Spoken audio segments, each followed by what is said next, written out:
오늘은 제가 부르심, 소명에 대한 말씀을 드리려고 합니다. 들어보셨지요? 영어로 하면 콜링입니다.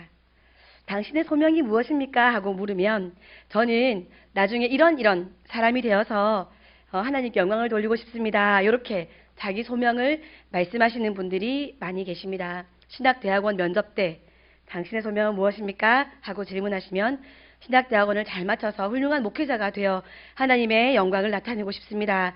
이렇게 대답하시는 분들이 많이 계십니다.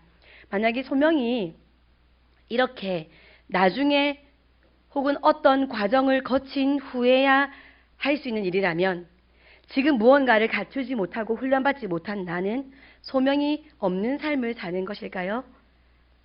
그리고 어떤 일을 하는 직업이 만약에 소명이라면 직업이 없는 사람은 소명이 없는 것일까요? 집에서 아이를 키우는 주부라든지 어르신들 또 학생들 이렇게 직업이 없는 사람은 소명이 없이 이 땅을 살고 있는 것일까요? 하나님은 사람을 지으실 때부터 자신의 영광을 위해서 사람을 지으셨습니다.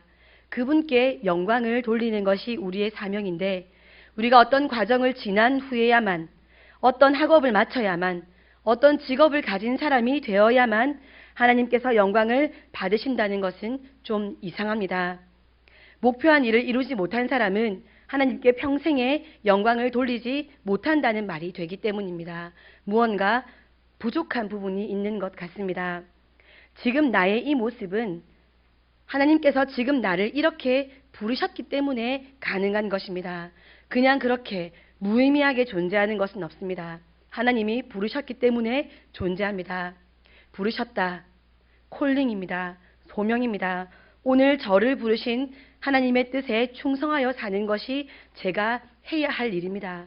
하나님께서 오늘 우리를 부르신 소명에는 관심이 없고 혹은 관심을 기울이지 않고 나중에 무언가를 하는 것에만 관심을 둔다면 그것은 중요한 무언가를 놓치는 일입니다. 목사로서 제가 교회학교의 다음 세대를 위해서 공부를 하고 연구하는 것은 제 소명을 다하는 일이 맞습니다. 그러나 그것을 바라보느라 지금 교회학교 아이들에게 제가 시간을 내어주고 관심을 가지지 않는다 하는 것은 뭔가 이상하지 않습니까? 이런 찬양이 있습니다. 내일 일은 난 몰라요. 하루하루 살아요. 불행이나 유행함도 내 뜻대로 못해요. 이런 찬양이 있지요. 이 찬양을 들으면서 뭐야 기독교 좀 회의주의적인 거 아니야? 미래를 생각도 안 하고 계획도 없고 그렇게 그냥 하루하루만 살다니 라고 생각하시는 분들이 계십니다. 우리가 살고 있는 이 세상은 미래를 위해서 늘 준비하라고 우리에게 말합니다. 공부하는 이유도 미래를 위해서, 돈을 저축하는 이유도 미래를 위해서, 오늘을 어떻게 사는지가 미래를 결정한다고 말합니다. 우리에게 마치 내일이 미래가 당연히 올 것처럼 내일은 내가 당연히 누릴 수 있는 날이라고 생각하는 것 같습니다. 그러니 내가 살게 될 그 미래, 그 내일을 준비하는 것이 지금 내게 있어서 지금을 살고 있는 내게 가장 중요한 일인 것처럼 다양한 부분에서 우리에게 미래를 준비해야 된다고 말합니다. 그 내일을 준비하는 것이 중요하다고 말하는 이 세상의 많은 사람들과 다르게 하루하루를 산다고 이 찬양이 말하고 있으니 또 그리스도인들 중에 그렇게 고백하는 사람들이 있으니 그 사람들에게는 이런 신앙이 좀 이상하게 보일 법합니다. 회의주의처럼 여겨질 법합니다. 지난 주일에 제가 오후 찬양예배 설교 중에 내가 내 마음대로 할 수 없는 것은 나의 것이 아니다라고 말씀드린 것이 혹시 기억나십니까? 볼펜. 내 건 내 마음대로 할 수 있고 내 것이 아닌 것은 내 마음대로 할 수 없다라고 말씀드렸습니다. 지난 태풍 링링 때 30대 버스 운전기사가 사망을 했습니다. 저보다 어린 사람입니다. 그리고 2명이 더 사망을 했었고요. 지금 아직 태풍이 우리나라에 채 오지도 않았는데 부산에서 이미 한 분이 사망을 하셨습니다. 이 사람들은 자신에게 내일이 없을 것이라고 상상도 못했을 것입니다. 그들의 가족도 부모님도 내일 그분들을 못 보게 될 것을 상상하지 않았을 것입니다. 그러나 내일은, 미래는 내 마음대로 되지 않습니다.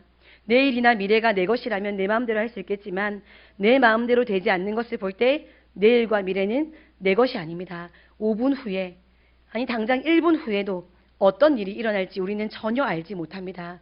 내가 내 것이 아니고 미래가 내 것이 아니기 때문입니다. 하루하루를 산다는 것은 미래에 아무런 희망도 없고 비전도 없이 힘없이 축 늘어진 어깨를 하고 산다는 말이 아닙니다. 지금 나에게 주어진 것, 하나님께서 주신 것이 무엇인지 확실하게 알고 구분하고 그것에 충성하며 지금을 열심히 산다는 뜻입니다. 내게 줄로 재어준 구역, 나의 기업, 지금 내게 맡기신 것을 살아가는 것입니다. 지금 주어진 것이 아닌 다른 것, 하나님께서 그분의 뜻대로 행하실 것은 하나님께 맡기고 지금 이곳에서 나에게 주어진 것을 감사하며 살아가겠다 하는 의미로 우리는 내일 일은 난 몰라요, 하루하루 살아요 하고 고백하는 것입니다. 그런 의미를 가지고 주위를 돌아보면 지금 이곳에서 해야 할 일보다 나중에 저곳에서 해야 할 일에 관심이 많은 사람들이 아주 많다는 것을 볼 수 있습니다. 많은 학생들이 서울에 있는 대학에 가기 위해서, 더 좋은 대학에 가기 위해서, 못해도 대학은 가기 위해서, 취직이 잘 되는 과에 지원하기 위해서, 돈을 잘 벌어서 잘 먹고 잘 살기 위해서, 좋은 배우자를 만나려고, 혹은 성공해서 하나님께 영광을 돌리려고 공부한다라고 말합니다. 나중에 저곳에서 해야 할 일에 관심이 많습니다. 그러려고 지금 이곳에서 하는 일은 과정처럼만 여기고 의미를 두지 않습니다. 지금 이곳에서 보내는 시간, 지금 내가 만나는 사람, 지금 내가 행하는 무언가를 통해서 열매를 맺어 하나님께 영광을 돌리려는 생각을 하지 못하고 내일을 위해서 오늘을 살기 때문에 지금 이 시간 그 하루하루에는 큰 의미가 없습니다. 당장 열매가 보이지 않기 때문에 사실 그 하루를 사는 것에 상당히 힘이 겹고 지치기도 합니다. 보이지 않는 것을 꿈꾸며 살기 때문에 하루하루 눈에 보이는 이 시간이 힘겹습니다. 미래를 염려하고 미래를 두려워하면서 오늘 이 소중한 시간을 보냅니다. 그러나 중요한 것은 나중에 저곳은 우리에게 주어지지 않을지도 모른다는 것입니다. 우리에게 주어진 것은 지금 이곳입니다. 우리 다 함께 오늘 본문 6절 말씀만 다시 한번 읽어보겠습니다. 6절 말씀만 읽겠습니다. 시작.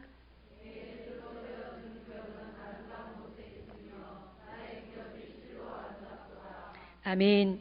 이 시를 쓴 저자는 다윗입니다. 이 당시의 구체적인 상황을 알 수 없지만 학자들은 이 시기가 다윗이 평안히 왕궁에 거할 때는 아니라고 말합니다. 피하고 있을 때, 굴에 숨어 있을 때, 그 시기다라고 말합니다. 다윗은 자신이 처한 환경의 편리와 혜택으로 인해서 자신의 지경을 만족하며 감사한 것이 아니었습니다. 5절 말씀으로 미루어 볼 때 다윗은 하나님이 나의 산업과 소득이시고 나의 분깃을 지켜주시는 분이기 때문에 지금 자기가 거하는 이 형편 또한 아름답게 여기는 것입니다. 원어로 분깃을 지키신다라는 말을 직역하면 당신이 내 몫을 떠바치고 있습니다라는 의미입니다. 하나님이 다윗의 생애 동안에 지속적으로 그에게 때에 따라 분깃을 주시고 능력의 손으로 지키시며 유지해 주시는 것을 찬양하는 것입니다. 우리도 마찬가지로 고백하며 살아야겠습니다. 하나님께서 우리에게 주신 지금 이곳에서 후회 없는 삶이 되도록 충성을 다하는 우리가 되어야 합니다. 오늘 하나님께 충성해야 하는 이유는 우리의 더 나은 미래를 위해서가 아니라 오늘을 주신 하나님께 감사하기 때문입니다.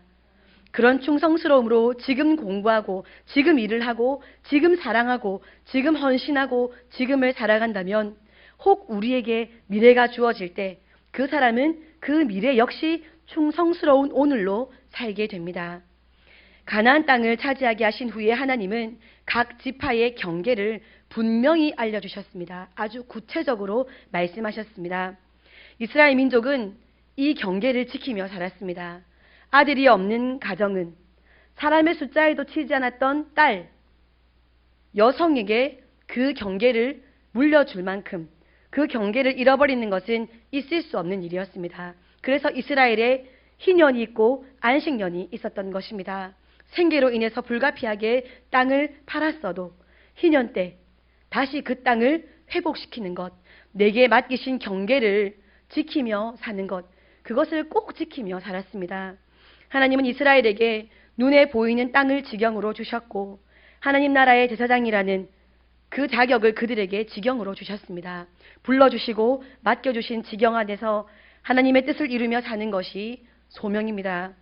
어떤 사람이 누군가를 부른다는 것은 지금 부르는 것입니다. 동현아, 지금 불렀지 않습니까?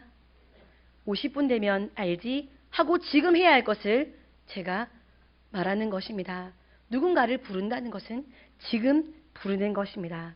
우리도 마찬가지입니다. 이스라엘에게 지경을 주신 하나님은 지금 우리에게도 나에게도 지경을 주셨습니다. 우리에게 지경과 경계를 주시고 그리고 다윗에게 해주셨던 것처럼 경계와 지경, 산업과 분깃, 우리의 몫을 하나님께서 지켜주십니다. 지금 나를 부르신 하나님의 입장에서 생각해 보면 우리는 나를 하나님께서 무엇으로 부르셨는지, 무엇하라고 부르셨는지, 무엇을 맡기셨는지 알 수 있습니다.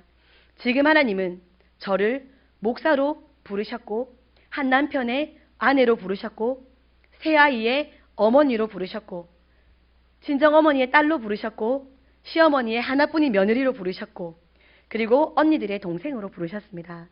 대한민국의 국민으로 부르셨고 양산시의 시민으로 부르셨고 아파트의 주민으로 부르셨고 학원에서는 학부모로 부르셨습니다. 부르셨습니다. 저를. 그렇게 다양한 지경을 경계를 저에게 부르시며 맡겨주셨습니다. 하나님께서 지금 나를 무엇으로 부르셨는지 먼저 정확한 구분을 하시기 바랍니다. 그것을 바르게 아는 것이 소명을 바르게 인식하는 것의 출발점입니다. 그리고 부르신 분께 지금 이 순간에 그 부르심에 합당한 삶의 열매를 드릴 수 있는 시작점이 됩니다. 이제 이거는 적용 단계인데요. 우리가 피조물인지 조물주인지를 분명히 잘 구분해야 합니다. 지난 시간에 나누었던 말씀입니다. 내가 피조물인지 확실하게 구분하여 믿고 살아간다면 창조주 앞에 겸손한 것은 더 이상 우리가 강력하게 요구해야 할 바가 아닙니다. 힘쓰고 애써서 가능한 일이 아닙니다. 당연히 해야 될 일입니다. 당위성에 의해서 순종하는 것입니다. 창조주 하나님의 뜻을 이루는 것이 피조물의 존재 이유입니다. 창조주께 예배를 드리며 그의 이름을 찬양하는 것이 피조물이 당연히 하며 살아야 할 일입니다. 조건을 따져가면서 영광을 돌리는 것이 아닙니다. 이 모든 것에 대해서 피조물로 살아가야 되는 모든 삶의 순간순간에 대해서 왈가왈부하지 않을 뿐 아니라 기뻐하며 그 길을 걷는 자가 복됩니다. 그는 창조주 하나님의 계획과 뜻, 마음이 담긴 말씀이 피조물인 내가 살아갈 수 있는 유일한 에너지원이라는 것을 알고 말씀으로 공급받아 말씀을 묵상하고 말씀을 암송하며 살아가게 됩니다. 바른 구분으로부터 바른 소명의식이 나오고 바른 삶의 모습이 드러나게 됩니다. 자신이 남잔지 여잔지 구분하셔야 됩니다. 그거 구분 못하는 사람이 어디 많습니다. 자신이 남자인지 여자인지 구분을 못하고요. 자꾸 너 남자야 하니까 난 남자지만 사실 그런 유전자를 가졌어. 이런 이상한 하나님 창조할 때 없던 무언가가 있는 것처럼 말합니다. 내가 남자인지 여자인지 한번 생각해 보십시오. 잘 구분하셔야 됩니다. 남자는 남자답게 여자는 여자답게 사는 것이 바른 구분에서 나오는 바른 소명의식을 가진 사람의 자세입니다. 이 말에는 절대로 차별이 없습니다. 난 여자지만 남자같이 살고 싶어. 그게 성차별입니다. 내가 여자니까 여자답게 살겠다. 얼마나 건강한 의식을 가지고 살아가는, 절대로 차별이 없습니다. 자신의 성별을 분명히 구분하시고 그 모습을 자랑하시면서 살아가시기 바랍니다. 자신이 부모인지 자녀인지도 잘 구분해 주셨으면 좋겠습니다. 자신이 가정을 책임지고 먹이고 입히고 돌보고 자녀를 교육하고 양육하는 부모인지, 부모님의 말씀에 순종하고 부모님의 양육과 교육관에 따라 귀가 시간을 따르고 행동의 범위를 정하고 그것을 지켜야 하는 자녀인지 구분해야 합니다. 그거 구분 못하는 사람이 어디 있습니까, 목사님? 많습니다.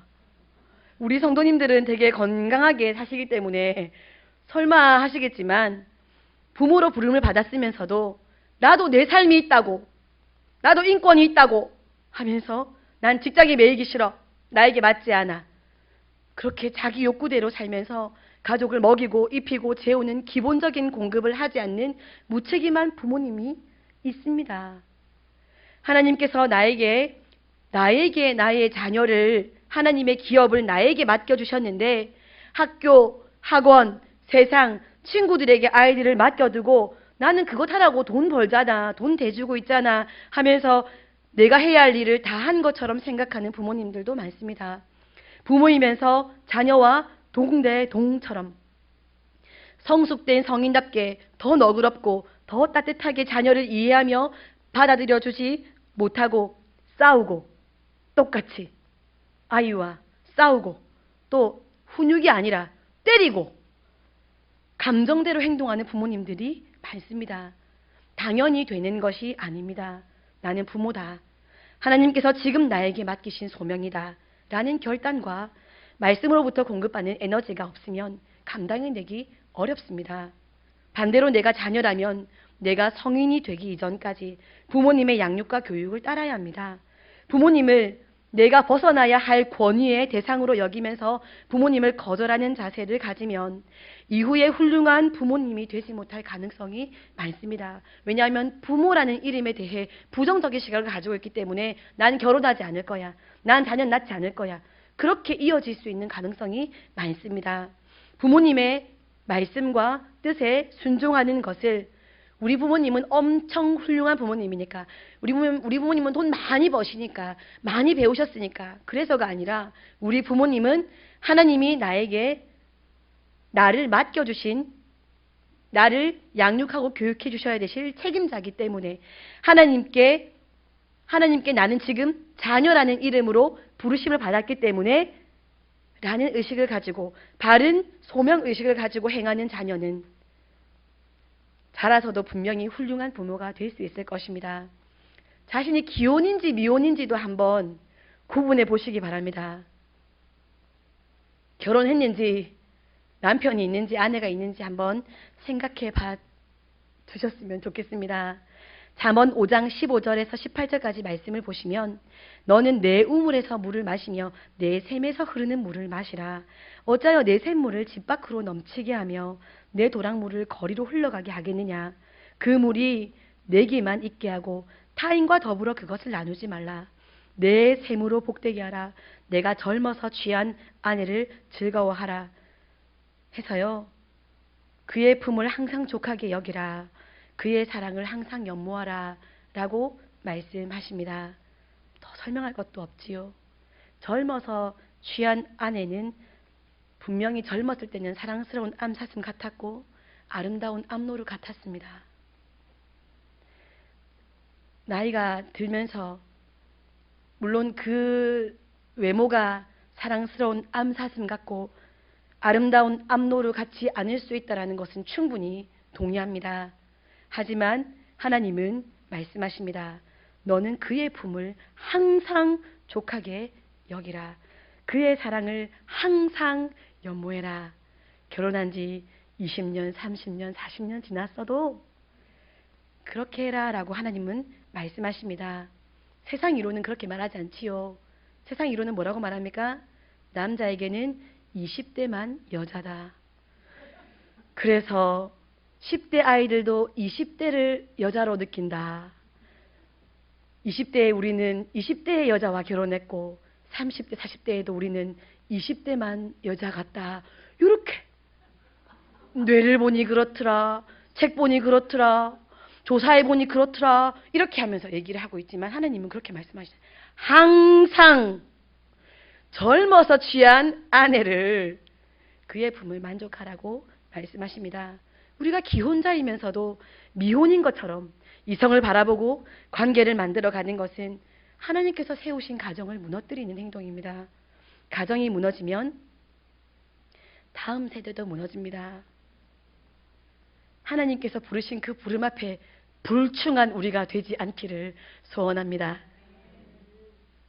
또한 이것이 내가 해야 할 일인지 하지 말아야 할 일인지, 내가 가야 할 곳인지 가지 말아야 할 곳인지, 내가 지금 말을 할 때인지 침묵해야 할 때인지, 내가 결정을 할 일인지, 내가 순종해야 할 일인지, 내가 봐도 되는 것인지, 보아서는 안 되는 것인지, 내가 돈을 써야 할 일인지, 쓰면 안 되는 일인지, 내가 맞서 싸워야 할 일인지, 참아야 할 때인지, 이런 모든 것을 우리는 구분하며 행동해야 합니다. 구분한 그 자리에 서 있는 것, 그 자리를 아름답게 여기며 충성스럽게 지키는 것이 하나님께서 바로 나를 부르신 소명입니다. 어떤 수도사가 세상이 너무 그리워서 몰래 수도원을 빠져나와서 음란한 영화를 상영하는 극장에 갔습니다. 너무나 추잡한 영상이 스크린에 가득했습니다. 그래서 이 수도사는 영화를 보면서 계속 기도했습니다. 마귀야 물러가라, 마귀야 물러가라, 마귀야 물러가라. 그러자 마귀가 나타나서, 물러가지 않고 나타나서 이렇게 말했습니다. 아, 여기는 내 영역인데 왜 네가 내 영역에 와가지고 내보고 나가라 말라고.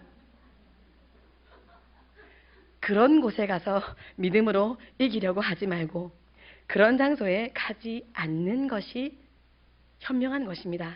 바른 구분을 하고 사는 사람의 모습입니다. 넘어지지 않으려면 미끄러운 곳에 가지 않거나 안 미끄러운 신발을 신으셔야 됩니다. 불에 안 뒤고 싶으면 불 근처에 가지 않아야 합니다. 죄악의 자리에 앉아 있으면서 시험에 들게 하지 마시옵고 시험에 들게 하지 마시옵고 라고 말하는 것은, 이렇게 기도하는 것은 미련한 행동입니다. 바른 구분을 하지 못하고 있는 것입니다. 하나님의 사람으로서 주신 경계를 지키고 나에게 줄로 재어주신 구역, 나의 기업을 지켜서 있어야 할 자리를 이탈하거나 그리스도인의 정체성을 잃어버리고 하나님께서 정해주신 그 울타리를 벗어나면 안 됩니다. 바른 구분으로부터 나오는 바른 소명의식으로 바른 행동을 하며 살아가는 우리가 되어야 합니다. 말씀 마무리하겠습니다. 내가 나중에 어떤 모습이 되기를 바란다면 오늘을 그렇게 살아야 합니다. 오늘 내가 내 소명대로 충성하며 살아간다면 과거로부터 지금 이 순간까지 나는 성실과 충성으로 살아온 사람인 것입니다. 그리고 내가 오늘의 내 소명대로 충성 다하며 사는 사람은 미래에도 충성을 다하며 그 오늘을 살아가는 사람의 모습으로 살고 있을 것입니다. 나는 어떤 미래만을 원하기 때문에 오늘을 충성하지 않고 오늘의 의미를 두지 않고 살아가면 미래도 나는 그 미래의 오늘을 그냥 그렇게 살아가는 사람이 될 것입니다. 언젠가 괜찮아지겠지. 자기 자신을 위로하면서 말입니다. 오늘을 충성되게 살아야 나는 과거로부터 쭉 충성된 사람이었고 미래에도 충성된 삶을 살아가는 사람이 될 수 있는 것입니다. 하나님은 지금 주신 소명에 충성할 때 그 사람의 지경을 넓혀 주십니다. 미래에는 내가 꿈꾸지도 않았고 기대하지 않았던 것들을 누리게 해 주십니다. 다윗은 양을 지키는 자리를 작다, 부끄럽다, 가치 없다, 힘들다 라고 여기지 않고 그곳을 아름답게 여기며 소명으로 알고 충성했습니다. 하나님은 그의 지경을 넓히셔서 한 나라의 백성을 지키는 왕으로 삼으셨습니다. 그때에도 다윗은 이제 내가 한 자리 차지했구나 하고 교만한 것이 아니라 이스라엘 백성을 양떼라고 표현하며 똑같은 소명의식을 가지고 한 나라의 왕으로 하나님 앞에 충성했습니다. 오늘 우리가 지금 이 순간의 삶에 충성할 때 하나님은 우리에게도 다윗과 같이 지경을 넓혀 주실 것입니다. 우리의 삶에 이런 복된 모습들이 아름다운 소식으로 들려지기를 소원합니다. 기도하겠습니다.